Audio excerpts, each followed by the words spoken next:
It's that time. Taro, Lily, Ophélie. It is reading time with Uncle Chad. Tonight is a special night, especially for Taro, because Taro and I both love trains. And I'm going to read a book that is very, very special to me. This is a book that my grandma, Mickelson, used to read to me all the time when I was a little kid. Most of the time I was in Selby, South Dakota. That's where I watch trains. But I know you watch trains in Japan, and they're a little different there. But they're still trains. They're still fun. So I wore my special hat, my Denver and Rio Grande Western Scenic Line of the World hat. That's my train hat. I also brought my golden spike that I made this last year to commemorate the 150th anniversary of the driving of the golden spike. But with all that being said, I am now going to read the book called Mary Mack Train. And like I said, my grandma used to read this to me. It was very special. So here we go. Once there was a little red caboose. He lived at the end of the Mary Mack train. Mary Mack was a strong black locomotive. Behind him came the hard-working coal car. Then came the car that was old, and the car that was new, and the car that was yellow, and the car that was blue, and the little red caboose was at the end.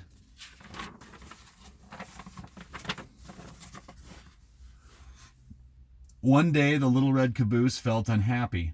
"I'm tired of always riding at the end of Mary Mack train," he grumbled. As he rumbled along, he said, "I think I shall run away." He waited until he reached the top of the high mountain. "It's nice here," he said to himself. So he let go of the car that was blue. He rolled onto the siding and hid in the grass, and he listened. Toot toot sank Mary Mack's gay whistle. Rumble rumble went the hard-working coal car. And the car that was old, the car that was new, the car that was yellow, and the car that was blue went clickety-clacking along. But the little red caboose stayed behind. It was fun being lazy on the mountaintop all by himself.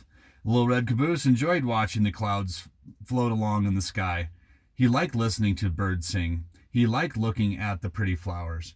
But as soon as it was dark, a cranky old mountain goat came walking by. Nyah! When he saw the little red caboose on his mountaintop, the goat grew cross and mean. A caboose had no business on his mountaintop, thought the goat. A cranky old goat. No place for a caboose. "Bah!" he cried, and he rushed at the little red caboose. He butted the caboose as hard as he could. "Ouch!" yelled the little red caboose. "Go away from me!" "Bah!" cried the goat, and he butted the caboose again and again. The little red caboose held onto the rails with all his might. "Stop, stop," he begged. "You'll push me right off this high mountain." The cranky old goat wiggled his whiskers, and the little red caboose stood very still. He waited. The cranky old mountain goat walked away. There he goes, right down the tracks. "Oh," sighed the little red caboose, and he shivered. "I'm cold and tired. I'm all banged up, and I don't like it on this mountaintop at night." And then he began to call, "Mary Mack, Mary Mack," and the little red caboose heard train wheels. Then, "Toot toot," called Mary Mack's gay whistle. Rumble rumble went the hard-working coal car. Then came the car that was old, the car that was new, the car that was yellow, and the car that was blue. Mary Mack, here is your little red caboose," shouted the caboose, and he slid onto the track. He hooked himself onto the car that was blue, and Mary Mack and all the cars rolled along happily. There's the train, Mary Mack train, clicking and clacking down the track.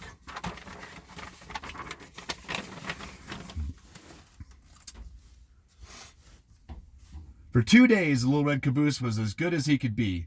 He went up and down the mountains, and he raced through the dark tunnels and over the long bridges. On the third day, he began to complain again. "I'm tired of rolling along at the end of the Mary Mack train," he mumbled. "I think I shall run away." The cars were crossing a long bridge over a river. The little red caboose let go of the car that was blue, and he stood still as a mouse and listened.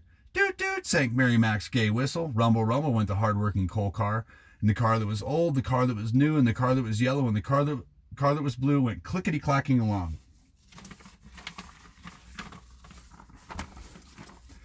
But the little red caboose stayed behind. He liked the hustle and bustle of the bridge. Autos, trucks whizzed past him. Boys and girls walked along with their mothers and fathers. Dogs raced across the bridge. Boats sailed up and down the river. After a while, it grew dark. Soon it was time for the little red caboose to go to sleep. But loud whistles tooted in his ears. Headlights flashed in his eyes. "I'll never be able to get to sleep," he mumbled. "It's too noisy. There are too many lights."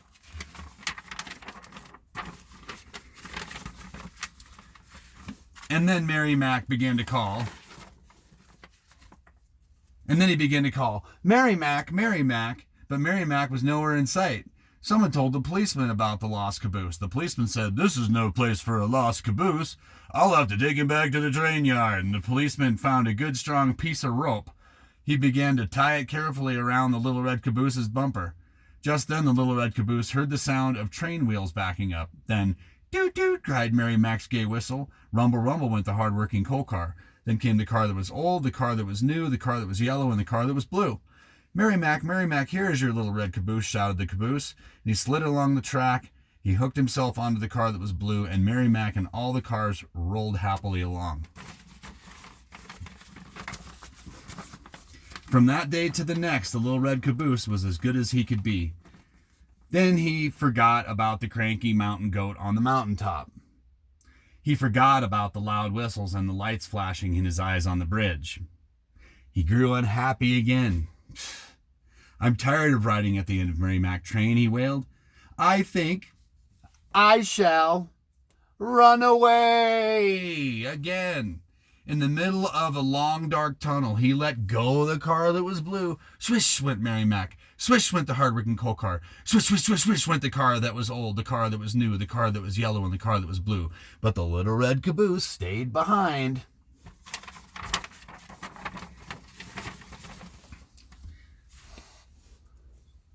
No lights blink and wink in my eyes here," he laughed. "No auto horns toot, no boat whistles hoot.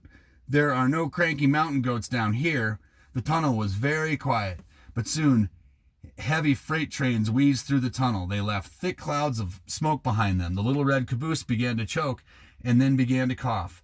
The express trains dashed along the tracks. The little red caboose tried to keep out of their way. First he stood on 2 right wheels, then he stood on his 2 left wheels, and then he coughed again.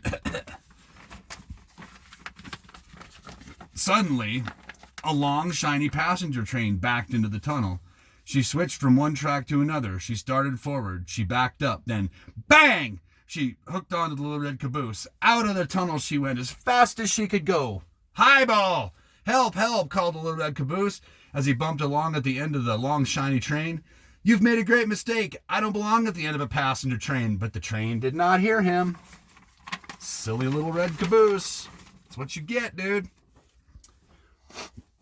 The little red caboose began to call Mary Mack. "Toot toot," called Mary Mack's gay whistle. Rumble rumble went the hard-working coal car. Then came the car that was old, the car that was new, the car that was yellow, and the car that was blue. Mary Mack, here is your little red caboose," called the caboose. "Oops, my mistake," said the long, shiny passenger train, and she let go of the little red caboose. The little red caboose took hold of the car that was blue. "I will never run away again," he sighed. "I belong here at the end of Mary Mack train."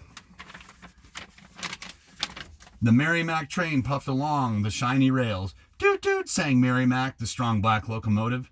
Behind him came the hard-working coal car. Rumble rumble, and then came the car that was old, the car that was new, the car that was yellow, and the car that was blue. And the little red caboose came along at the end.